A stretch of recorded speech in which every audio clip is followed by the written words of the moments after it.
আসাম প্রদেশ Congress committee লেজিস্টিক minority বিভাগ থেকে করিমগঞ্জে ত্রাণ সামগ্রী বণ্টন করা হয়।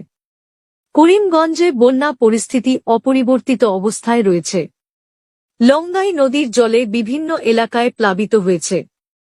বিভিন্ন স্থানে আশ্রয় শিবির খোলা হয়েছে। গত কয়েকদিন থেকে আসাম প্রদেশ কংগ্রেস কমিটি লেজিস্টিক মাইনরিটি বিভাগ থেকে করিমগঞ্জে ত্রাণ সামগ্রী বণ্টন করা হচ্ছে। রবিবার কনমধু এলাকায় কয়েকটি স্থানে খাদ্য সামগ্রী বণ্টন করে।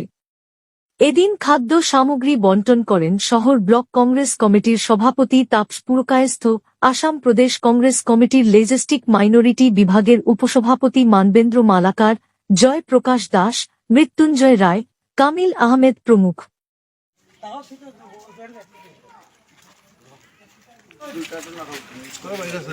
হয় অতটুকু জল